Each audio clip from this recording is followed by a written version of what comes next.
Have you ever had it where somebody said, yes, they want to work with you, and then they've disappeared? Have you ever had that? That's what we're talking about today in episode 707 of the Daily Sales Message podcast, where every single day I share a piece of simple and actionable advice. It's designed to help you feel more confident and sell more stuff too. Now, I was first made aware of this kind of thing back in 2005.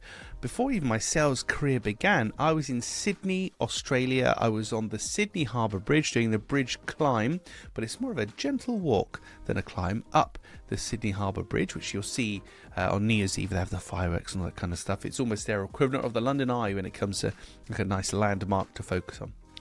Ahead of our group was another group who were walking and climbing up the bridge, and we stopped because there was a proposal.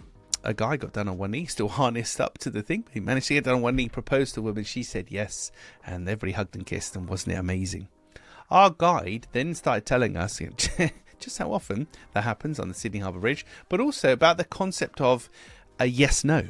A yes-no. There's quite a few people, and we're talking about proposals now, but this will happen for business proposals too. Quite a few people that say yes because, well, say yes and they mean no, because they don't want the awkwardness of having to turn you down, or they don't want to embarrass you, and they're just trying to avoid it. So they think they're being polite, but potentially it's more damaging really. But they'll say, yeah, send me the details, that sounds great, and then they disappear. So sometimes people say yes, they want to go ahead, and then they vanish because it's a yes, no. They haven't got the courage, or they don't want to, they don't like confrontation or whatever it is, to just say, do you know what, James, I don't think this is for me. Or in saying that, they might think that I'm then going to go, whoa, blah, blah, blah, blah, blah, blah, and like talking about objections and really try and pressure them.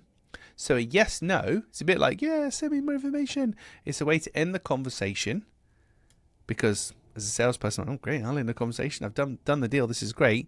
But then they disappear. So be wary of the yes, no. There's not too much you can do about it, to be honest with you, other than reassure yourself that if this happens to you, and it's happened to me a couple of times, if this happens to you, it's quite normal and it's nothing specific to you. It's specific to that person and how they deal with conflict. So they've said yes because they want to be nice, they don't want to be rude, they don't want the conflict or objection handling, this and that. They really mean no, and all they're going to do now is ghost you and disappear. So they never really said yes to begin with. You've not lost the deal because it was never yours to begin with. So don't get hung up on it. Don't take it personally. Just remember, on the Sydney Harbour Bridge there, some people say yes to a proposal and say no afterwards because they don't want to spoil that moment in front of all of those people. And it's just one of the weird ways that us humans work. Right. It's a very interesting episode today, wasn't it? With a personal story to boot. Look at that. That's it for this episode. Tomorrow. In episode 708. Why you? Sometimes you get people who directly say, why should we work with you? We're trying to decide why should we work with you, and there is only one thing that you should be talking about. We're going to cover that in tomorrow's episode, so I'll catch you for that one. In the meantime, thank you for listening or watching all the way to the end. I appreciate it. I'll catch you tomorrow for another exciting edition of the Daily Sales Message.